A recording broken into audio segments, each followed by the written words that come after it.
Why are you making that face? I'm beaming. I'm beaming with pride. Why is that? Move your huge noggin. Move your heat out of the way. Move your heat out of the way. Look at that. Look at that. Off the floor. It is off the floor. This month, there will be a bookshelf over there, and that sword will go on top of it. That's the plan. And you know what? Until then, your little Jakey got tired, so propped a sword. That's what you are until then. Until that happens. Not roll off the tongue. That's happening. That's happening. Welcome back to Talking Story. Hey, my name is John Minton. That right there. Oh, I'm so filled with pride as my literary wingman. It's little Jakey's got tired and propped a sword. My little show of happiness. The best producer on booktube says so on bathroom walls everywhere. Let everybody know your real name, my son. My name is Jakob, and I'm happy to be here. And yours is John. I don't know if you ever say that in the intros or not, but that's your name. I think I always say my name, John Minton. That is. I just don't listen to you. That's what happens. And I think that's, since about you were two. Yeah. What are we doing today? I think move your head again. I gotta see that. You already saw it. Oh, it's so pretty. It's so pretty. I love it so much. Looks good. Okay, welcome to the Weekly Reader. This is when we all get together and we talk about what we got up to last week in the world of story. What do we read? What do we watch? What did we take in? What did it do to us? How did it hit us? We're going to go through all that and then launch ourselves into the week to have another amazing week filled with 5-star reads and amazing stories coming our way. Grab your favorite caffeinated beverage to launch yourself into the week on a Monday. Hydrate if you got it. I'm gonna hydrate. This is how excited I am. No Dr. Pepper? You're going with Gatorade today? I gotta hydrate. You actually hung a sword. It's a special occasion. Gatorade comes out. It's a special occasion. Right off the bat, we got announcements. Strange Eons Book 2. Uh-huh. Are you ready for this? I'm ready. Let's see the number. We are, booyah, 25%. We went up 1% from last week. We went up 1%. We went up 1%. Look, we went back. We were getting close to a third of the way, getting close to that first part that we had blocked out. Mom got back from a big trip. She wanted to go back through. She wanted to cut down. She wanted to relook at it. We went back through all that, and we started going forward a little bit. And that's going to continue. A big meeting was had between the three of us where we kind of went over what's coming next and how we're going to work about it and logistics and things. So the percentages should start going up again soon. Creeping up. And what a great, it was, we were all three in the same room for the first time in a while. It was an awesome meeting. It felt real good. Those are the best times. And because this next section that we just like to call Temple 6. Can we say that? I guess we can. No one knows what it means. No one knows what it means except us. And we love it. This is the section we've been waiting for. It's super fun. Yeah. Yeah, it's one of those that's all hands on deck. It's going to take all three of us. It's going to take 3 brains to figure it out. And we really like it. We had a great meeting, so we're very excited to be moving into that. And I got another announcement.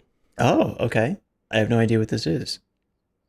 We hit. You and me? Or, as the three of us. J, the A, and the J, all three of us, our first book of Strange Eons, Discovery, has crossed the threshold of 150,000 pages read on Kindle Unlimited. That seems extreme. I don't know what to say to that. That's a lot of pages. Thanks, everybody. That's a lot of pages. That's huge. Everyone that read it in that fashion, thanks so much. Thanks for the reviews. The reviews are still coming in on Amazon and Goodreads and other places. Substack. I saw a review this week from one of our fine folks out there. Is your review on Substack? Okay. Oh man, it's everyone that has given the family project a try. Huge grateful thank you. It means a lot. And to cross that number is staggering to us. Absolutely. I can't believe it. So much so that I don't even think it's true. I might have to check you after this. You go ahead. It is true. I double checked. And the only other kind of announcement we got is it is the month of November. It is the month of Shadow Upon Time. It is the month of the Christopher Rocchio event. We will be there. So many people are going to be there. We can't wait. We can't wait for it. We can't wait. Already making plans with people to meet up and hang out. And man, so many people are going to be at that event. It's going to be super fun. Yeah. It's going to be unbelievable. Which I actually think now that it's November, I don't think you can buy tickets anymore. So if you wanted to go, too bad. You know what? I think we'll try and get a little bit of a video, a little bit of fun video. So if you can't be there, we're going to take you there best you can. That's true. Best we can. If you're going to be there, there's going to be, a little bookstore for all of Christopher Rocchio's back stock. And I think recommendations from some of the booktubers that are there on panel made recommendations of books to try for people that'll be a part of the Quail Ridge bookshop at the event. And we'll have some signed copies of Discovery. Yeah. At the event available. If anybody wants to grab one, we'll have those there too. So it is going to be unbelievably exciting. I can't wait. Hit us up if you're there. We're going to have stickers in our pockets. We'd love to pass them out to everybody that wants to come up and meet us. Yes. I will say I am working the event. So if you come say hi to me and I'm really frantic, it's not because of you. I'm excited to meet you. I'm just also working the event at the same time. So which I'm really excited to do. But you are running video and audio for the Rockias. So so hit me up. I'll give you a sticker. I would still love to meet you though. Please come say hi. Yeah. I just might not be able to talk too long. I'll probably be there with you, helping out as much as I can. So I think that's it. Unless you got announcements I don't know about. No, I don't. I think that's it. Although it is a great segue into what I read this week. So if we want to move into that. Oh, let's move into it. I'm thinking you got some big reading done. I'm thinking you got reading done this week. I had a big week. Yes, which that's what I was can't remember for. if we've talked much about yet, but I did finish Ashes of Man by Christopher Rocchio. It is complete. We did talk. You're right. We did. We now did I talk. remember. Yeah. We did talk. Yeah. This book is awesome, dude. This book's so good. This book is great. The more I sit with it, the more I feel like it might be my favorite of the series. It might just edge out Kingdoms of Death for me. You think it edges out Kingdom of Death? I think it does, and I'll tell you why. Okay. The series starts with Hadrian Marlowe, who is, not like other kids. He's very interested in this cosmic war that might be going on, and is very frightening to other people, but he's much more of a explorative mind and wants to get out there and figure out what's happening and how it all works and learn about the alien cultures and whatnot. And that's kind of most of Hadrian's character for the beginning of this series, right? That's who he is. Very idealistic. Very idealistic. Yes. Yeah. And you keep getting these hints from future Hadrian that's telling you this story that things get rough. This story is going to get bleak. If you don't want to follow me, I don't blame you. You get that at the end of every single book. And now that we're moving into Kingdoms of Death and now Ashes of Man, we're getting to the bleaker parts of those stories, which to me, I was excited to get to the bleaker parts of those stories because you go into Kingdoms of Death and everyone's telling you, oh man, get ready. Yeah, and then you're not ready no matter what. And you go into Ashes of Man and people go, get ready. And you're like, how could there be more? And there is more. And what happens as a product of that you come out of Kingdoms of Death and Ashes of Man with a completely new Hadrian in a way that now the series doesn't feel like, it feels like we've moved on from the not like other boys Hadrian that is interested in his, interest that other people don't really share with him. And we've moved into somebody that is starting to understand what it means to have a life and the importance of that. And in ways that he feels robbed, and in ways that I predict he will feel maybe lucky that he had certain aspects of life later. And to me, that's the core of the story now. We're moving into a direction where that is what Sun Eater is. We're watching this man grapple with what his life is, could have been, once was, and all of those things. Those are the bigger meanings of Sun Eater to me. And we're getting so deep into it, and I love it. And you feel like every bit of it's earned because you have taken every step with him. Yes. Like you have been on this journey to get here. Yes, absolutely. So maybe my favorite of the series. I don't even know if I can say yet. It's still tough. I loved Kingdoms of Death, but I really loved Ashes of Man. Ashes of Man does get in some of that stuff we love. That yes. kind of cosmic creepiness and some of the horror aspects, and you're still getting body punches from what Hadrian's going through thrown at you. I can totally see it. I can totally see it. Yes. So I will be starting Disquiet Gods pretty soon. Maybe sooner rather than later even. I might start it tomorrow. I don't know. And that one might be my favorite, just from what I've heard. But before you start that, Daughter of the Sword. Yes, I will read Daughter of the Sword. You're right. I forgot about that. All but right. I will read Daughter of the Sword. By the way, it's 40 pages, not 10. You lied to me. It reads like 10. Okay, I'll still read it. Okay. Then, now that that's over, I picked up something else. I picked up Cold Silver for Souls by ToriTalks, which I'm a third of the way through. I'm about 60 pages in of this 278 easy breezy read right here. It's just fun, man. Like it, right? It is a combination of Wild West and necromancy in a way that is exactly as much fun as you think that sounds right when I said it. It follows this woman who has some necromancy powers that are maybe very individually hers and nobody else's. Some things that haven't been quite answered for me yet. But really, the star of this show, I feel like, is the character work and the setting in tandem with that. There are things that just like even the way that the story is told through POV, it's a first person story that feels like you're reading a journal of somebody from that time. It's Tori's so good at using the correct language from that time period to make you feel like you're really taking part in this adventure that Hunter is going through in the story. But the thing that also strikes me is that I'm 60 pages in and we're moving through a lot of settings really quickly. We start out in one town, we've moved to another, and now we're off on another journey right now to get to somewhere, which is where I'm at without getting too deep into spoilers. But the content of moving from one place to another and what happens at each one feels so small in a way that I think is purposeful. It feels like just the act of getting from point A to point B is a lot of hard work. And a lot of, in ways that you feel like halfway through, I might not get there just because it snowed. What are you going to do? I could die, you know? And that to me just really builds the atmosphere and makes me care so much more about Hunter. So really enjoying that one. And I know you read it too and had a lot of fun with it. I love the way how you say that the world is part of the character and vice versa in that way, because that first person way of telling the story, you see the world and everything that's happening through Hunter. Like you're introduced to the world and the world building through this character that you just get super attached to in a very quick way.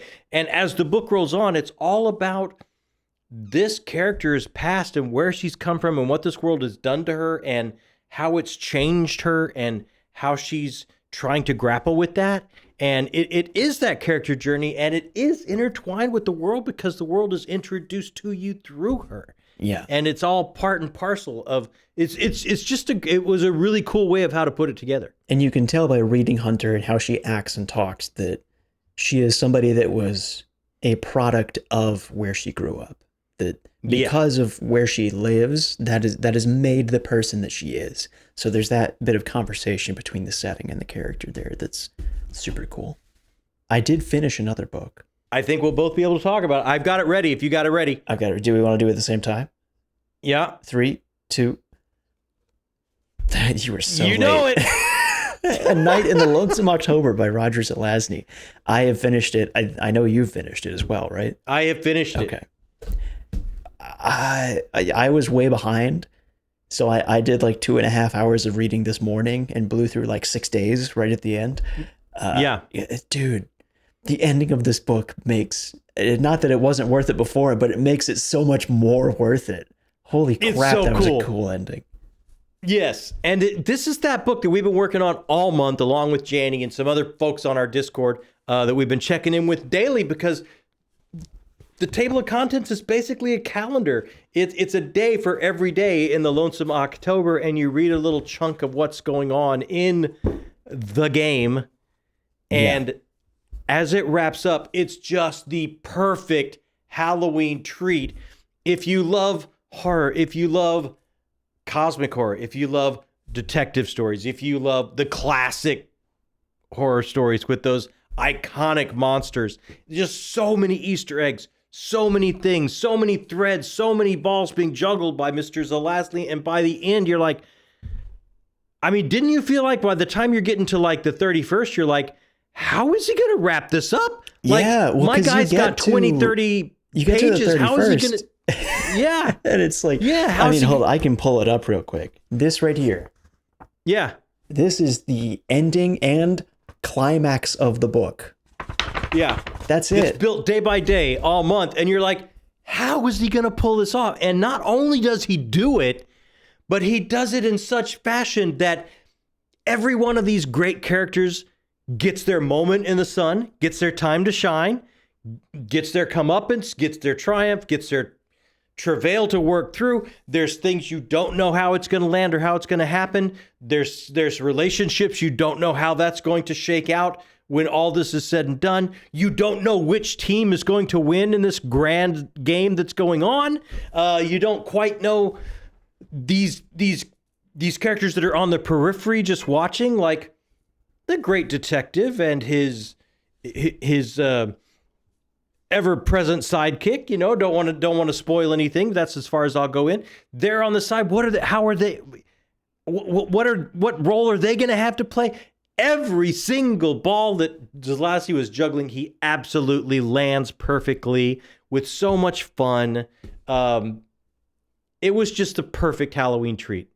Big thanks to Janny Wirtz for bringing it to our attention. Thank you, Janny. That was so much fun. But I was going to say, as a last note, it's one of those reads that you get to the end of it, and it's like, oh, that's what this person's been doing this whole time. And you get that moment with like 3 or 4 different characters within the span of 2 pages. And you're like, oh my God, this whole thing's been going on in the background. And I feel like I could flip this all the way back to page 1 and start over and have the experience of, oh, there it is. They were doing that thing, and oh, they're doing this, and it was all there the whole time. And just masterful. Super fun. I could absolutely see why people read it every year. Yes. It's another one that like next year come October, I'll probably hand it to somebody and go, you should have fun with this. Grab this. Yeah. Oh, it was a great time. And the discussions were awesome. If you're not with us on Discord reading along on some of these things, hey, right down there, along with all the social places that we're at, Instagram and Twitter and all those places. All kinds of stuff. You want to hang out there, right down for you to explore. Yeah. So what else did you read? Because I know it wasn't just that. It wasn't just that. Okay. Look, last week I was halfway through Jade War by Fonda Lee. And you finished it now, I assume. I have finished this book now. How much did you love it? Wow. Look, I said this was a wow read last week when I was halfway through. The second half of this book is just breathtaking. I'm going to tell you why. Like these wow reads, these books that blow your hair back when you close the cover and you got to go to the mirror and pull out your comb because this book blew my hair back so much I had to adjust myself. Those types of books, they have these moments. They have these moments that have built up and they pay off and they make your jaw unhinge and they make you just, oh man, how can they recover from that? How can they deal with that? How are we going to go forward from that? Those types of moments, right? This book, the second half of this book has moment after moment after moment of that over and over and over again to the point where you feel like you've just run this marathon of pain almost. But the beautiful thing about it is in this world, in this city of Janlu, in these amazing crime syndicate families that run so much of their culture and their socioeconomic reality. And now that this is even going past this country, it's going into the neighboring countries because this magical jade it's like an arms race. It's like the most valuable thing that other people want because they want these abilities, they want these powers as well, right? So these crime syndicate families that are at the head of the snake of all this going on, the pressure of being just in any family, the pressure of being in any family, what does that bring to you? What are the expectations? How do you fit in and amongst your family? Are you the black sheep? Are you the favorite son? Are you the favorite daughter? Are you the matriarch? Are you the patriarch? Do you make decisions? Do you follow decisions? All these types, where do you fit? All the pressures of being a part of family. And then layer onto that, the decisions you're making are going to impact not just your family, but the entire city and the entire country around you, because you're making these decisions at the head of this crime syndicate family that is at war with another crime syndicate family that's deciding how this magical jade is going to be distributed, not only in this country, but in countries around you, right? So every decision becomes so pressure-filled, so important. And then these moments start hitting you. And these moments have been built up and earned so perfectly by the character development. These character developments, these pressures put on these characters that you've traveled with up to this point, now are at this ultimate flashpoint for them emotionally. They're going to have to make a decision, and they're forever going to be changed by this decision. And the decision they make is that decision that makes your jaw drop. And every time it works because every time it revolves around who this character is and where they've come from and what they have to do because of the pressure put upon them of the roles that they're assuming in their family and in this crime syndicate family. So these moments, if you're a moment reader, there's so many in the second half of this book that just make you go, oh, the Call family, Shay and Hilo and Andon and the whole family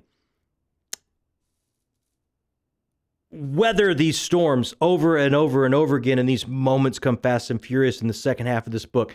And they're each and every one character driven and character defining as they go forward. So just wow. Just the ability for Fonda Lee to write something on the family drama level of you got people that do it over and over again at that high level, like a Richard Russo or a Jonathan Franzen or a Wally Lamb. And that's what they do. They mine the real world. They look at real family drama. They present it to you in a way that you see yourself in it, even though it's a reality lived at a heightened sense than maybe your life is. But they present it to you so you see yourself in it and you understand it and you live through it. She does all that. And at the same time, she layers in this crime drama and then layers in this magical, fantastical setting and this reality that it all happens in. And you just lose yourself. You just lose yourself completely in it. Like, I was a huge fan. Like, after I finished book one, I held it up and said, I know who that is now. It's Andon. And oh my gosh, but what he went through. And now I know who this is. I know this is Shay, and this is at that point. And what happens at that point and who she is after it is not the same person of who she was before it. And why she thought she had to be here and do this was because she had been put in the pressure cooker of her family and the role she was playing and this character crunch that she was put in, and she has to reassemble herself by being in this place at this time. And there's moment after moment after moment after moment like that, just like what is portrayed on this cover. And just wow, it's a wow read, man. It is huge. I can't wait to wrap this up with Jade Legacy and wrap up this trilogy. I think it really speaks to the Greenbone saga that I can tell how excited you are for a book by how loud you get, but also how much you run out of breath as you're talking. You're going to have to adjust my volume? Yeah, I probably will, yes. If I ever have to adjust your volume, that's a good book. we should make a new rating system by how many clicks you had to turn me down. Yeah. That's how much I bet you this was a 2 or 3 click turn down. I bet you that's what this book did to me. At least. Bare minimum. Yeah. So what else did you get to after that? The next book is just the same way, but it hit me in such a different way. I don't think I'm going to be loud, but it was just as impressive. And you read it this month too. Yeah. And I'm talking about The Invisible Parade by John Picasso and Leigh Bardugo. I knew you would love it. I've been waiting for you to get to it. Oh my gosh. First of all, last week we got to spend like a good chunk of time, I think over an hour with Mr. John Picasso. And I think it's maybe one of the best interviews we did. I had such a good time on that. Wow, he is just such an amazing artist, such an amazing storyteller. If you haven't watched that yet, check it out. Maybe we could put a link or something. Do the magic that you do. Okay. Sure.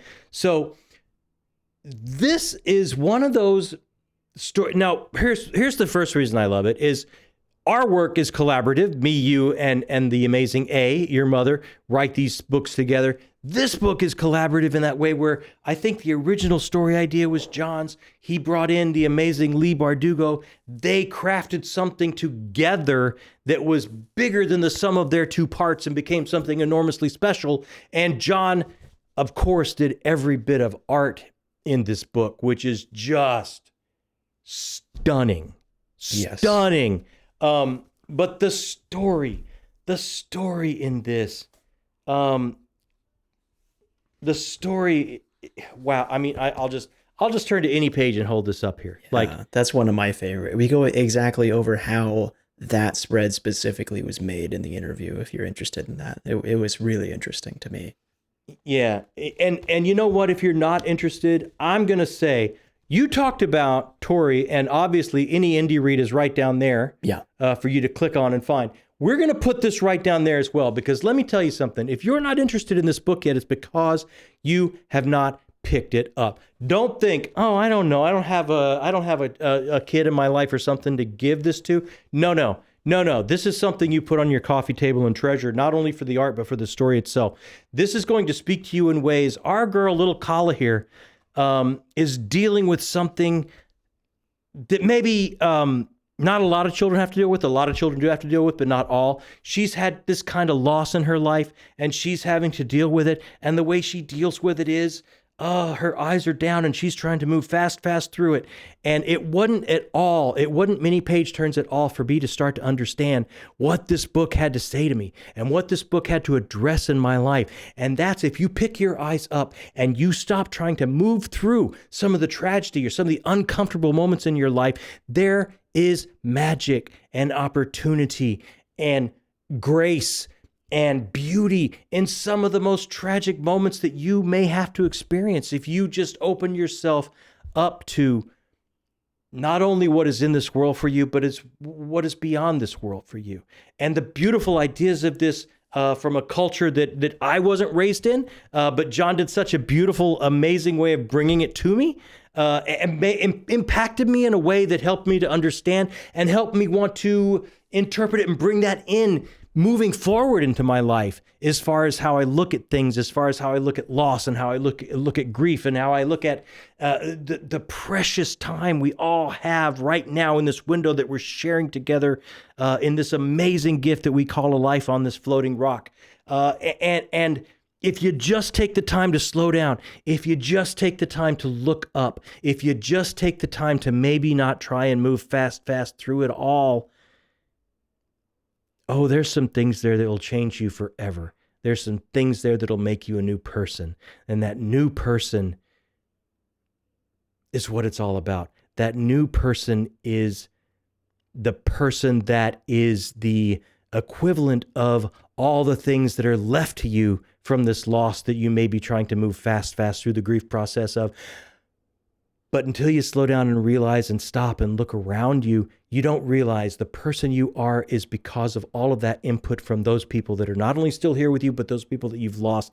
And that's made you who you are. And that is a new person. And these miracles that are there, these miracles that are happening are there and present for you. You just have to reach out and take the time to grab them. And that was such an amazing journey that I took just through this little book and its art and the words and the story idea from John and the words from Leigh Bardugo and the art from John.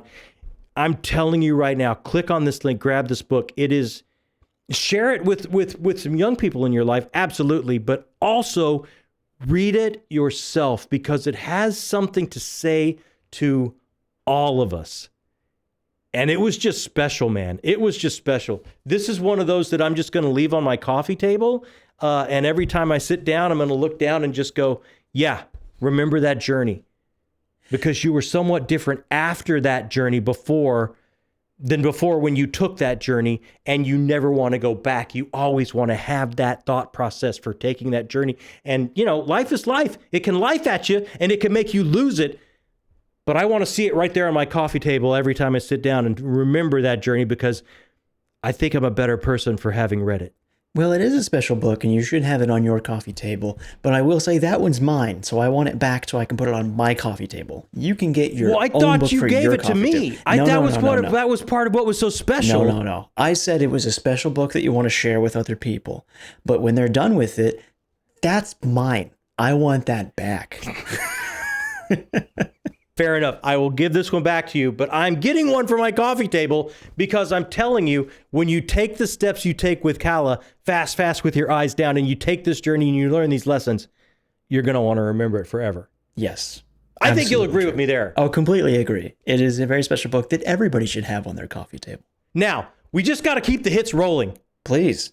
We just got to keep the hits rolling because, well, you know what? Before that, I think we should thank some people.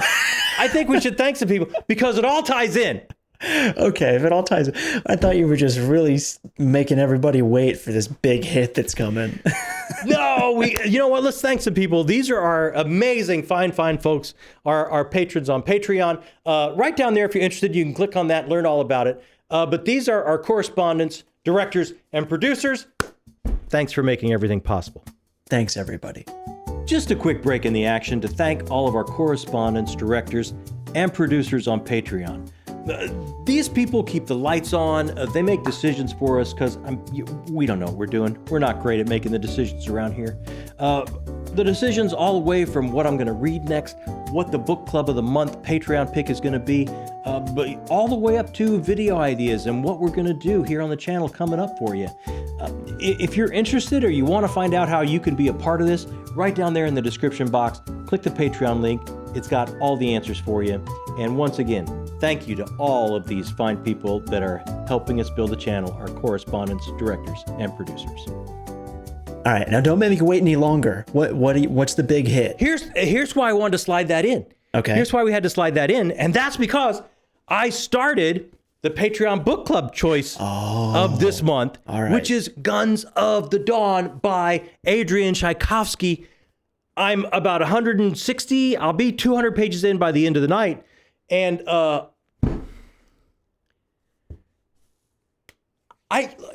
say something. Come on. Look, we had an amazing Halloween treat. There's no way this isn't going to take over my trilogy list, my best of trilogy list, Fonda Lee, Jade unless War, it just entirely falls apart by book 3, but I can't imagine that happening. This quite possibly, there's going to have to make some room on my all-time standalone list. That's how much I'm loving this, and I'm not even 200 pages in. Really? Okay, well, give me the pitch for it. What is it? Dude, this guy, this Adrian, he's a chameleon. I've read a couple of his. I read Dogs of War. I've read Service Model. I've been, picking and choosing a little bit here, a little bit there. And he is so different with style and texture and taste and tone in every book. This one is no difference. You're getting kind of like a Flint-like Jane Austen feel. You're getting the story of Emily Marschwitz, and she is one of the kind of aristocracy, and it is a time of war, and the war is not going so great, so we're starting to see more and more and more of the citizens conscripted and sent to the front, to the point where women are going to start to be, first it was able-bodied men, then it was, if you have another man in your house that's between 15 and 50, and now we've gotten to the point where if you have more than one woman in your house between 15 and 50, so we're dealing with like this Jane Austen type narrative, this character, very much the feeling of that. And it starts off with her at the front, running through these swamps, hearing the whistle to charge, and she's charging, but through the fog and the swamps, and she can't really see what's going on. It's just the complete fog of war, literally, that she's charging through, and she has no idea what's going on. And she's been thrown into this skirmish that's become basically all-out war as more and more and more of the citizenry has been conscripted. And you're kind of piecing together from her letters back home and this narrative of what's happening to her on the front of kind of what's going on. And then from there, we get this flashback of before the women were conscripted and the men are starting to disappear and the women are starting to hold down the hearth fires and the home fires there on the home front, and what's going on in her town and how she's making it day to day, and very much of like this kind of, oh, there's a budding relationship here. I'm not a big romantic, but who am I kidding? I am a big romantic, and I'm kind of rooting for it, even though it looks like it may not happen, and you start to root for that.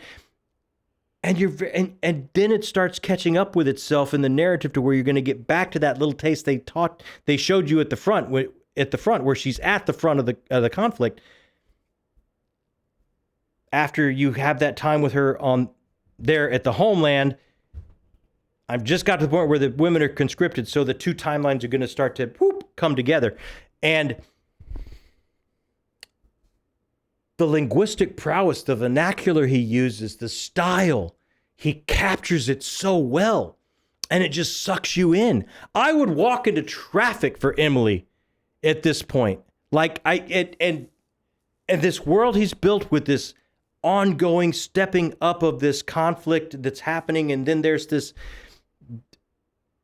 between this budding republic that wants to take over this monarchy next door, and the monarchy is using wizards and magic like heavy artillery along with the flintlock type of warfare that's going on. So you've got this magical element that's coming into it. You've got these burgeoning romance stories that's kind of playing itself in the background a little bit. And then you have this amazing through line of the cost of conflict and the viciousness of battle, and these soldiers that you just never see portrayed in this way on the front line, because all the way up to, the citizenry of the women that were supposed to be keeping the home fires burning have now been conscripted. So many stunning elements that he puts together in such a way, using his power over language to write in a style that I haven't seen, even though I'm early on in my journey through Adrian Tchaikovsky's work. I mean, it's alchemy. He puts all these little pieces together in a way that just will not allow you to stop turning pages. And it all revolves around Emily Marskowitz and how much you fall in love with this character and how much you want to just encircle her and protect her. And she is about to be, I think, like I say, I'm not even 200 pages in, she is about to be in the most dangerous of situations. So you keep turning pages for no other reason because you're just worried to death for your heroine. Just a great, ripping, amazing yarn. I'm telling you, the end of October into November has been banger after banger after banger after banger here. God, man. What'd you watch? You start. Yeah, I watched some interesting stuff this week, actually. I watched the newest episode of The Chair Company, obviously. And how's that going? Oh, it's so good, dude. For those that don't know what this is, I will sell you on it again because it's so much fun. This is from Tim Robinson and Zach Kanan, I think is the other person's name, that did I Think You Should Leave on Netflix, which is a sketch comedy kind of sequence for each episode. And it's very loud, crazy reactions, a very niche type of humor. Then they went and did this HBO show where that loud, crazy reactions type of humor kind of works because the main character is this guy who had an embarrassing moment where he sat down on a chair on stage and the chair just completely fell apart. It was very embarrassing for him in a time that was supposed to be his big day. So he starts digging into this chair company of whoever develops these chairs and trying to figure out what's going on. Why did his chair fall apart? And the company doesn't exist. It's some sort of shell company that's run by these faceless people, and nobody will pick up a phone. If there is a phone number that he finds, it routes to another company, And when he brings up the name of the chair company, they go, "I can't talk to you, goodbye," and they hang up. And it just gets more insane from there, to the point where somebody's threatening to kill him. They beat him with a pipe in the parking lot. There's somebody inside his house taking pictures of him, telling him to stop looking into the chair company. And the show gets weirder somehow every episode, and I love it. It gets weirder every episode. It's fantastic. And keeping with the weird, I also started Twin Peaks. Yeah. Okay, hit me with this, because you've never watched Twin Peaks. I've never seen Twin Peaks before. For whatever reason, this just felt like the week I started Twin Peaks, and I love it. But it's its own like specific flavor of jank. You know what I mean? In the most like adorable way and infectious way that just I love every moment of it, and all of its soapiness and sometimes overacting and the most repetitious soundtrack you've ever heard in your life, but you love it for it. And I'm completely enthralled and yet have no idea what to think of what I'm watching. Oh, it does. That doesn't change. I was a huge fan of the show when it was coming out week after week after week. Like, we all stopped. This was the time when we all stopped. Yeah. And watched the show. This was water cooler television. It was water cooler television. Right. Absolutely. And then the next day, you know, you would see your friends, you would see your work buddies or whatever, and just go, "Oh my God, did you see last night?" And you're all, as a community, trying to piece together what in the wide, wide world of sports it is you're seeing, you know, because it was so out there. And I would say the most surprising part of the show is like, every moment that like they drop like, "Oh, this necklace is here. How did that person get this necklace? Is there a supernatural thing going on here?" Like, all that's fine and surprising, and it's a big moment. But the most surprising thing to me is like, everybody's having sex with each other. Like, everybody in this show has some sort of relationship with each other. There is not one like non-cheating person in this cast of characters. Except for Agent Cooper. Who was the best. Who was just looking for some damn fine pie. He wants some damn fine pie. Yeah. But yeah, I absolutely loving it. Gonna keep going with it. I think I'm only a few episodes in. I'm not even done with season 1, which I think is only like 6 episodes. But I could tell you it gets weirder. I'm sure it does. It gets weirder. Yeah. But what about you? What did you watch? You know, speaking of soapy, I am caught up with the morning show. I am enjoying it. You really going to the well on that theme of what you'll give up of yourself to ascend and make your way up in that world of media that calls so many of us, that calls so many people, you know, gives that siren song. In a good way? How much of it even... Oh, not a good way. Oh, okay. Even in that world of media where... Even in that world of media where you're called to get the real story out there. I dream of breaking the story and bringing it to the people and letting them know what's happening in the world around them. But then how much of that will you let go of around the edges to report it in a way that will help you maybe get a next few steps up? It's insidious. And they're doing a great job going to the well, looking at that character to character. And I'm really enjoying the season, but it's soapy fun and I'm enjoying that. I also watched a documentary on Apple Plus TV directed by Ben Stiller about his mom and dad. Oh, wow. Stiller and Meara. I'll have to watch that. I didn't know that was a thing. This is him, and after both of his parents have passed, and him and his sister are packing up their apartment in New York and boxing everything up and saying goodbye to their life and everything, and looking back over what their life was like being raised by their mom and dad and how that made them into the people they are going forward and how they're raising their own kids because of it. And it's a really layered, interesting look at two performers that are working together and all of the pressures and ups and downs that brings, and at the same time being in love with each other and building a family. And that kind of spoke to me because, you know, we all as a family work together, and that's a dynamic that I find interesting.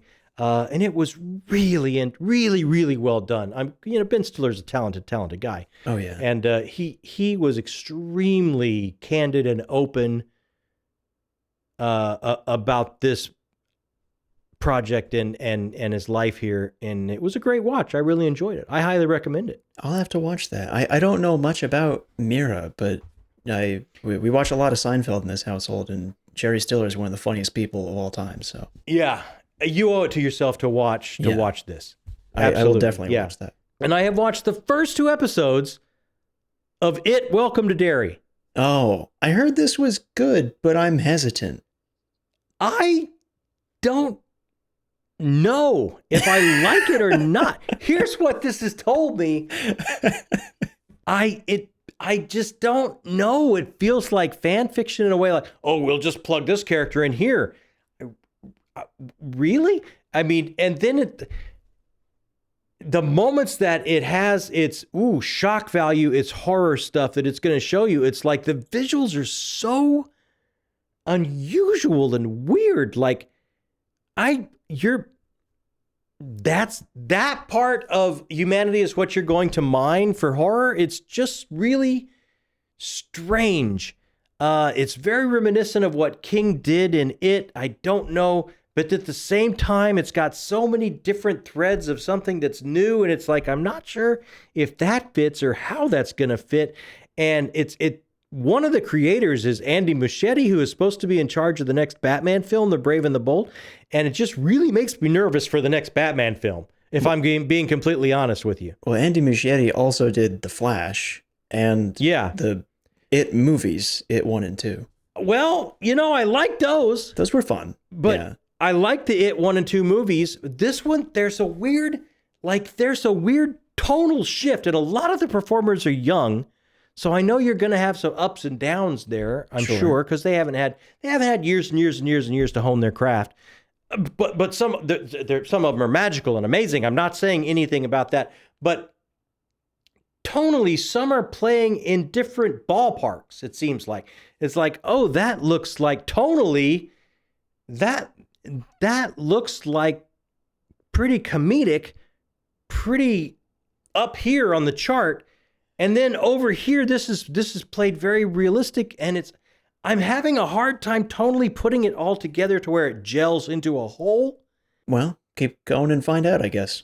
I will absolutely keep going and find out. So is that everything that you watched this week then? That is everything I watched. Oh, no, it's not. I also watched the Spurs go 5-0. I thought I was going to get you. I thought we were going to miss a week. You were not going to get me. No way. Come on. 5-0 for the first time in franchise history. It's amazing. We're still waiting for some pieces to come back. This is going to be a fun season. I'm very excited.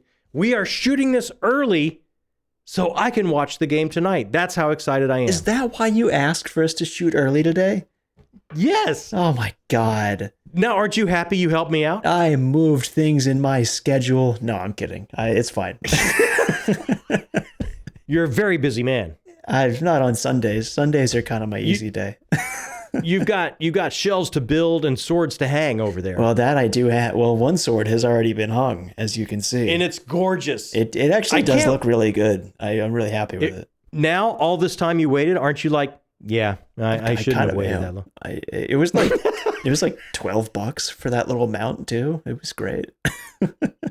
How about you? What did you read last week? What do you have coming up this week? I hope it's filled with 5-star reads. Let us know. Hit us up in comments about what it was that you read. We're going to answer all comments as quickly as we possibly can, because that's the whole reason we're here, is to talk about books and people that love books like we do.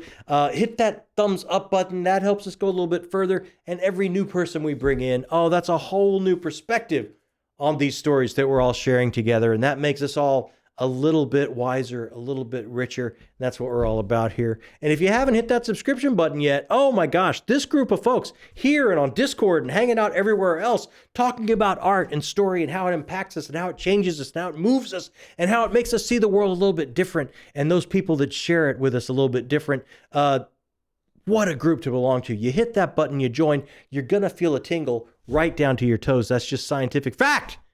I think you got to back me up on that. I am contractually obligated to back you up on that. And I will not say it any other way. Nope, I will not. You know what? You can drop that now. It's been too long. No, you can just I will hang my sword on the wall, but I will not give you this. How about this? Let's start working about this I'm for listening. Upcoming Father's Day. Okay. Hey, Dad, you're right. Yeah. Thanks so much. If you're still here, you're book people, and in our book, that makes you the best people. Thanks so much for joining us this week. on Talking Story.